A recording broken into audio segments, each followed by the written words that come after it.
So today we are going to talk about one of the most tragic pages in the history of Leningrad. We are going to talk about the siege of Leningrad. And we usually say the siege of Leningrad, not the siege of St. Petersburg, because at that time our city was called Leningrad. And you know that Leningrad was besieged for really a long time. The siege lasted for 872 days. We usually say 900 days and nights, but to be exact, the siege was for 872 days. The war for the USSR, for the Soviet Union of Socialist Republics, started on the 22nd of June in 1941. The USSR was attacked by Germany, by Nazi Germany, without any declaration of war. It was totally unexpected. And already in September, on the 8th of September of 1941, our city, Leningrad, was besieged. It was surrounded by German troops. And of course, a different life started for the citizens of Leningrad. We are now in the Piskaryov cemetery. This is the place where most of Leningraders who died in the times of the siege were buried. Originally, this land belonged to a merchant Piskaryov. This is why it's called Piskaryov cemetery. And a long time ago, it was a small village, and the cemetery of that village nearby, it was situated. The war, the Second World War for the USSR started on the 22nd of June in 1941. But the siege of Leningrad started in September. On the 8th of September, the city was surrounded by Germans. And people, they were living under the siege, and it was incredibly difficult. Transport stopped. There was no fuel, no electricity, no running water, and no food. People were dying, not even from artillery attacks or air raids, but they were dying from starvation. Lots of people during the siege died from starvation. And there is not even one family in Leningrad that couldn't be touched by the siege. And at least one person died during the siege in a family, in an average family of Leningrad. And when somebody died, people had to bury those relatives, dead relatives themselves. And they had to put the dead body on a sledge and carry the sledge. And sometimes this burden was so heavy that they couldn't drag the sledge anymore. They couldn't drag the sledge with the dead body to the cemetery, and they just left it on the halfway.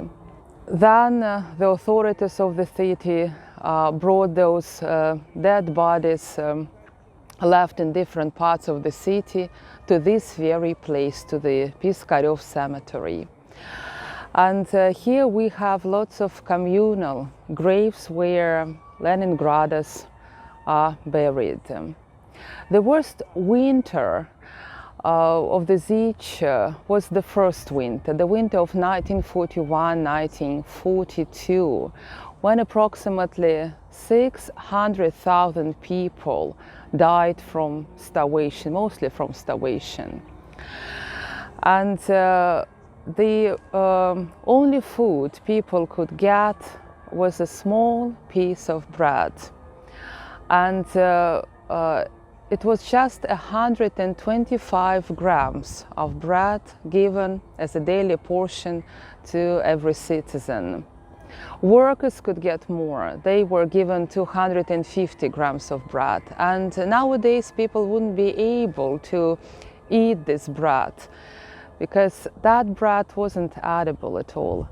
Just 1/3 of it was rye flour and oat flour, but the rest was water and lots of admixtures like cellulose and mold and some other not really edible stuff. And this bread was bitter in its taste, but that was the only food that people could get, and they were happy even with this small piece of bread. The pre-war population of Leningrad was 2.5 million people, and approximately 1.5 million people died from starvation during the siege of Leningrad. And most of those people are buried here. The memorial on Piskarev Cemetery appeared in 1960. It was opened on the Victory Day, on the 9th of May. And lots of people came here to the cemetery on that very day.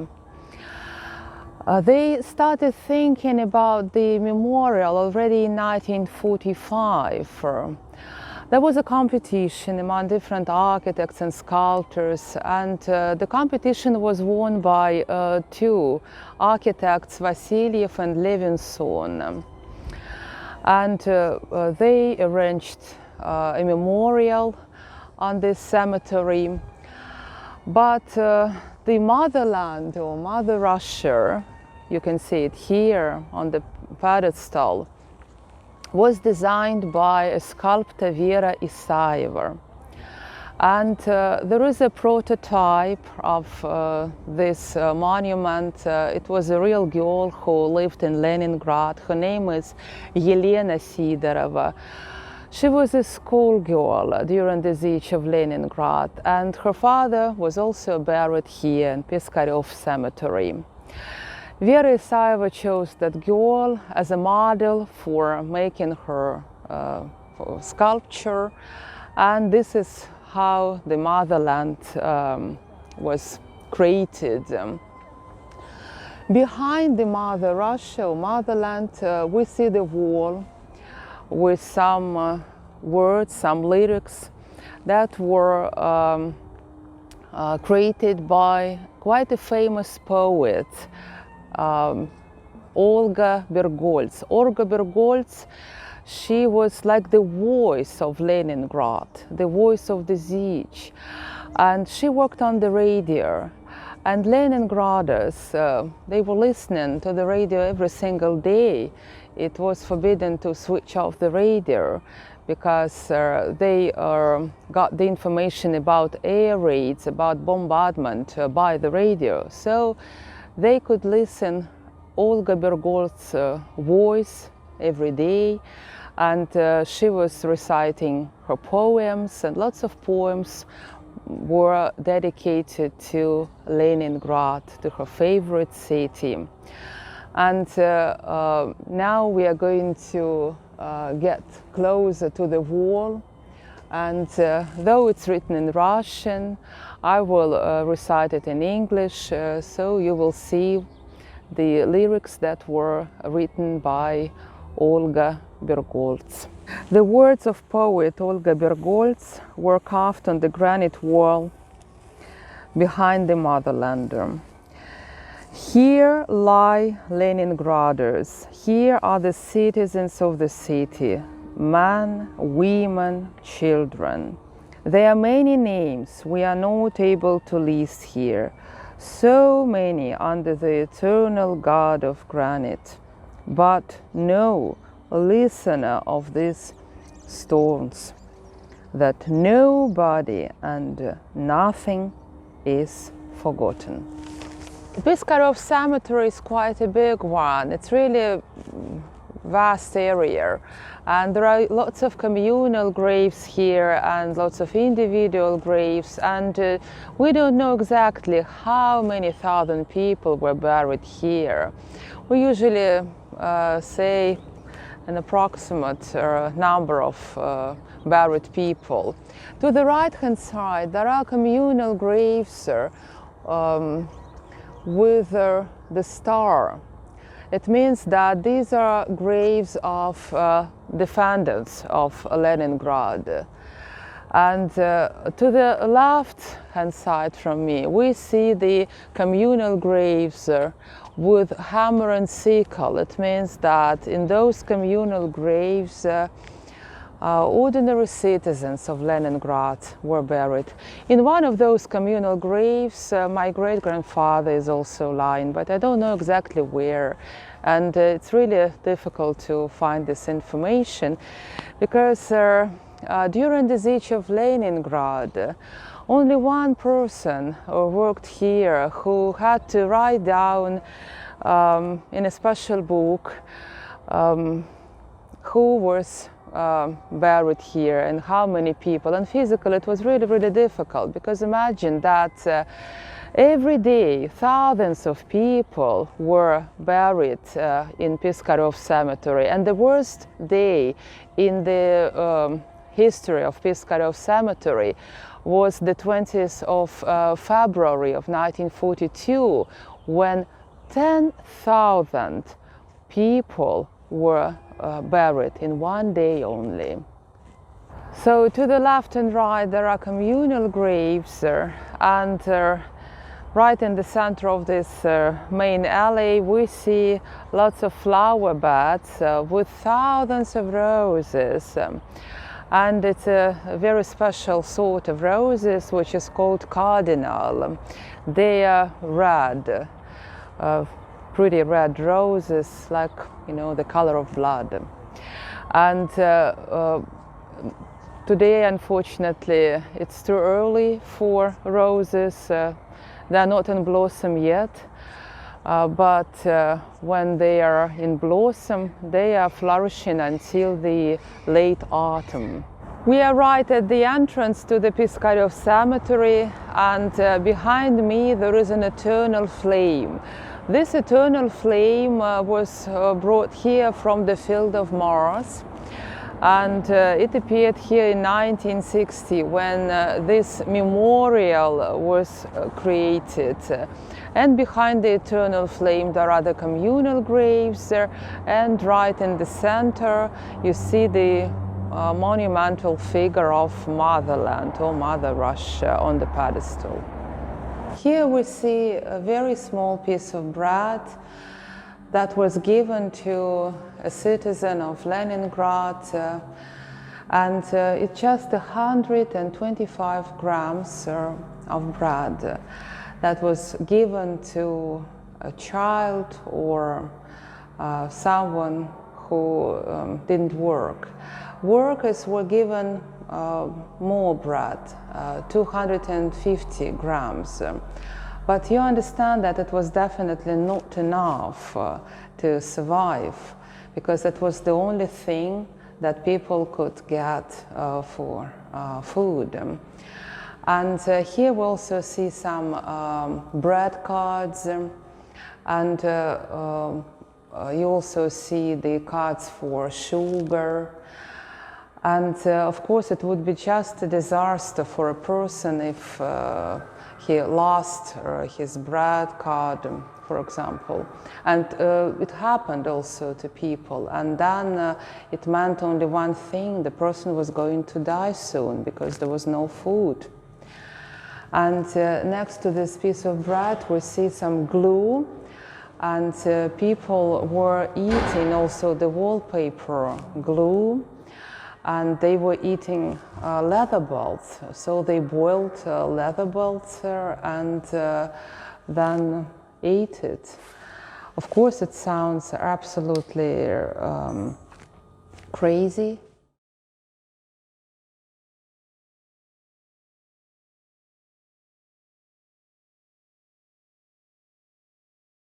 We are now in the Victory Park.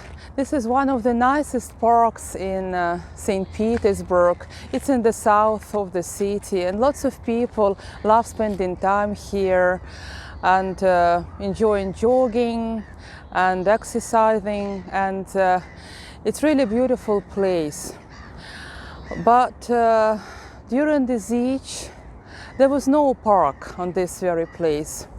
And here, where there is a subway pavilion, there was a brick plant.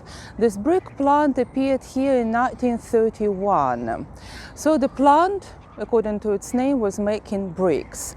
And clay was taken from carriers nearby. But when the war started in 1941, this plant was turned into crematorium.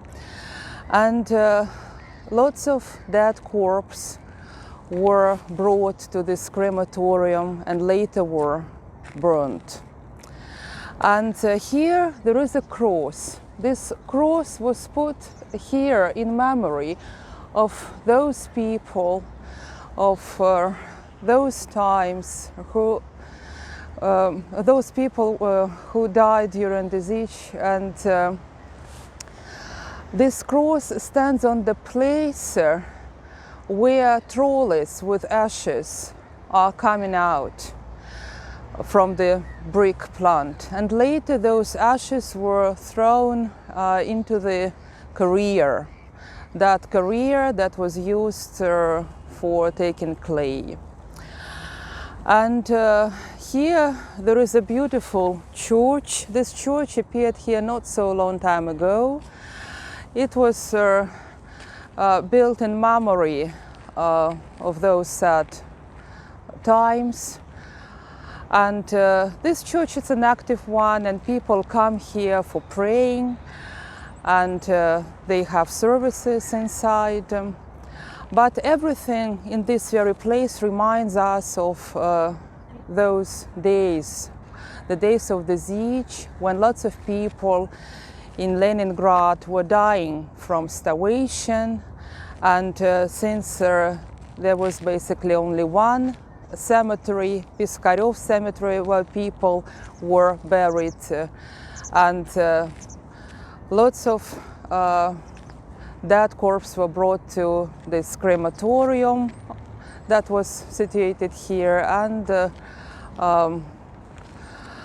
we don't know even how many thousand people were burnt here. Approximately 500,000, but nobody knows an exact number of dead corpses that were burnt in this crematorium.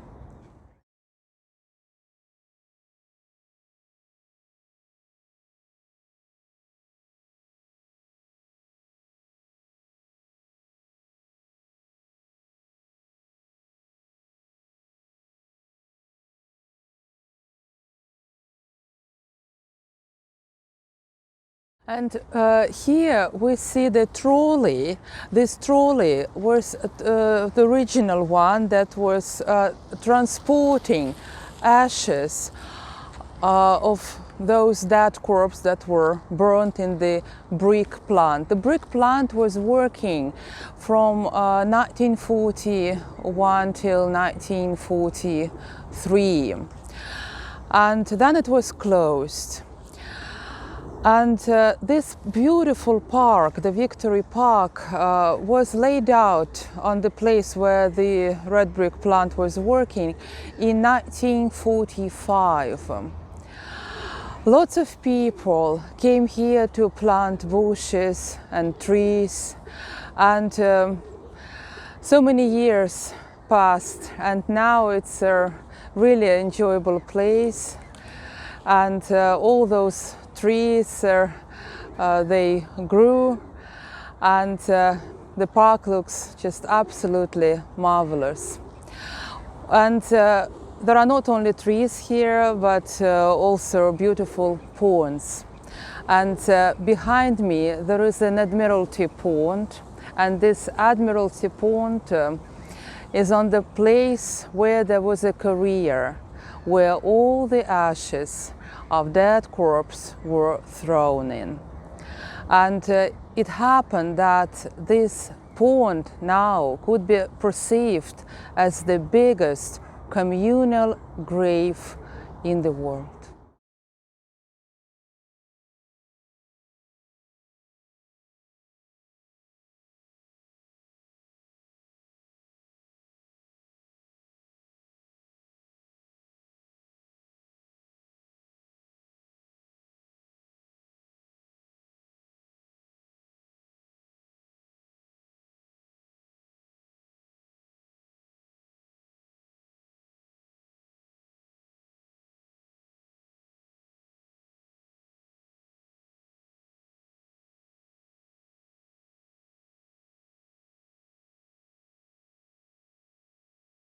During the siege, Leningrad suffered from air raids and bombardment, and Germans bombed the city every single day at certain time, and people had to hide themselves in bomb shelters, but there were no bomb shelters, and even there were no subway at that time in Leningrad. So people had to use as bomb shelters their houses' basements. They went down to the basements and they waited until the air raid is over. And then they could get back to their apartments. And I wanted to say that life during the siege was going on. And people had to work at factories and plants that were producing ammunition and weapons for the army. Lots of factories were turned into the special factories where ammunition was produced, and women had to work in those factories while men were in front. And children had to go to schools. Before the siege, there were 408 schools working in Leningrad. And during the siege, only 39 schools were open and children could study there. But lessons were not that long as normal lessons. Instead of 45 minutes, they lasted only for 20-25 minutes, and very often lessons were interrupted by air raids, artillery attacks and bombardment. And during the siege, 95,000 children were born. And of course, it was quite difficult to feed them. And in the pediatrician academy, there was a special farm with cows, and really weak children were fed with milk from cows, and it helped to survive. We are standing now on the Alley of Heroes, which is right in the center of the Victory Park. And it's called like that because here we see monuments and busts to some heroes of the siege. And here there is a bust of a very famous ballet dancer, Galina Ulanova. And of course, it's quite difficult to imagine what she was doing during the war, but she was performing in front in front of the army people to encourage them during the war, and it also helped.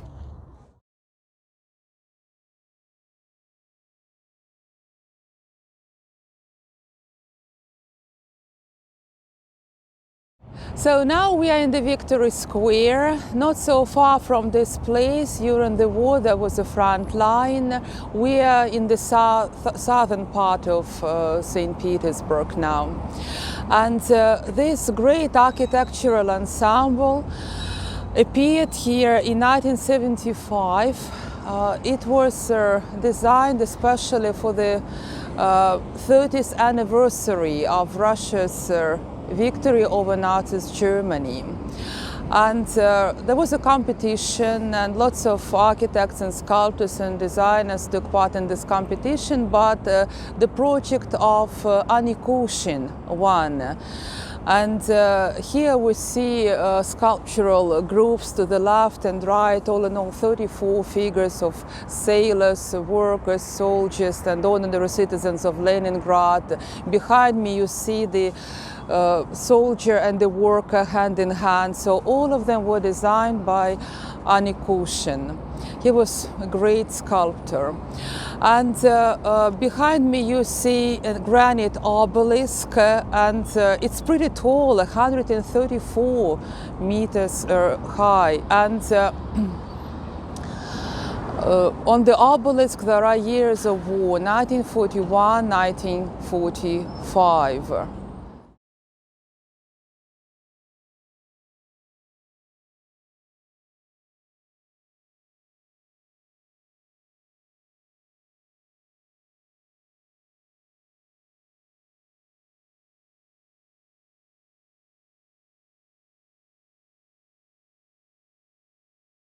Behind me we see the broken ring. It's a very symbolic monument. It means that finally the siege of Leningrad was broken. It happened on the 27th of January of 1944. It was a very long siege. It lasted for almost 900 days and nights. It started on the 8th of September of 1941, and it was over on the 27th of January in 1944. And this broken ring is very, very symbolic monument. And right in the center of the ring we see a sculptural composition, very sad one. And we know that lots of people died from starvation during the siege in Leningrad, but also a lot of people were evacuated from Leningrad during the siege. And it was possible due to the Road of Life. The Road of Life was arranged on the ice of the Ladoga Lake. And this Road of Life connected Leningrad with the mainland, and almost 1 million people were evacuated by this icy road, by the Road of Life. It really helped. And also food and fuel were delivered to besieged Leningrad by this Road of Life, by Ladoga Lake.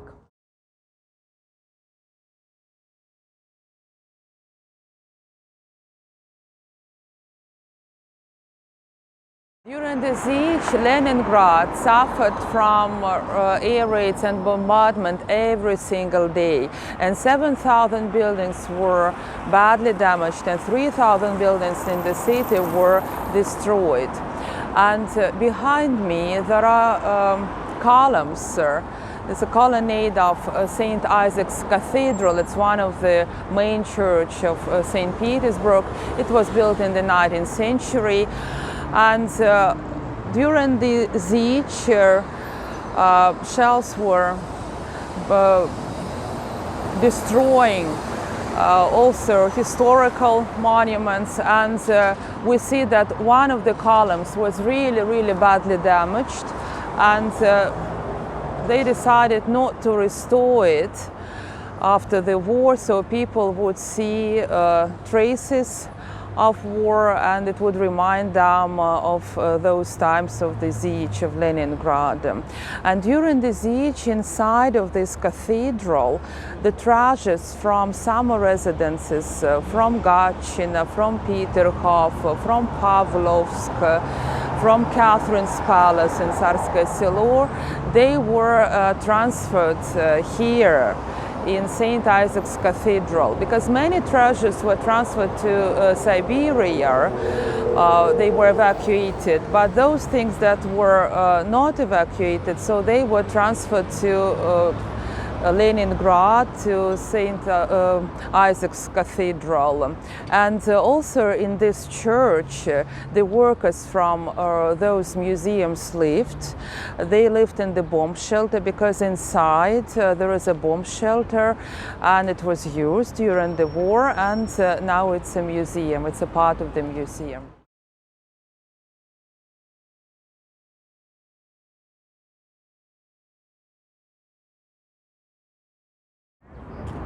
When the war started, when the siege started, Ekaterina Glinskaya worked as a surgeon in one of the hospitals of Leningrad. And I just wanted to read something from her diary, because she kept a diary, and it was just recently published in one of the newspapers, and it seemed to me really interesting and really touching. And it would give you the feeling of understanding how people lived during the siege of Leningrad. I became a fatalist 4 months ago when the siege started. And when I first time happened to be under the artillery attack, the worst thing is starvation. It's harder than any bombardment or any artillery attack. The city lives its life, awful life, no electricity, no heating, no water, no trams. I see shadows of people wandering around the streets. And at the same time, the city never seemed to me as beautiful as this time of the year.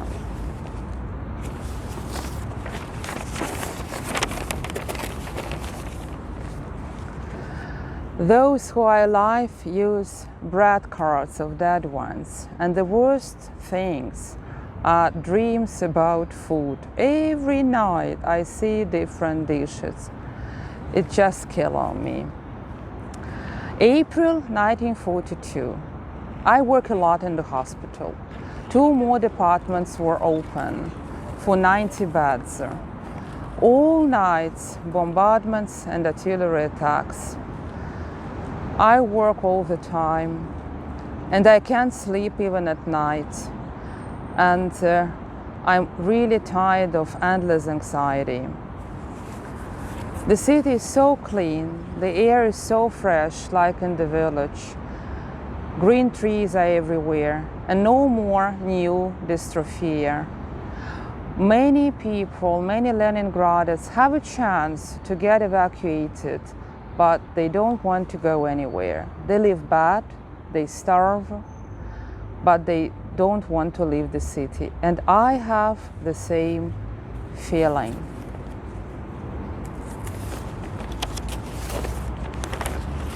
Summer 1942.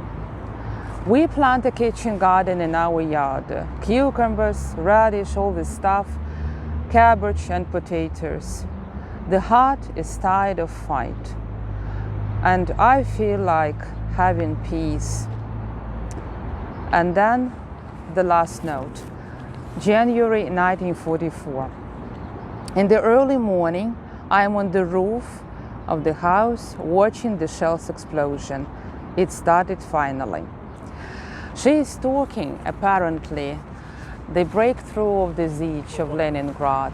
On the 27th of January of 1944, the siege of Leningrad was over. It was broken through, finally.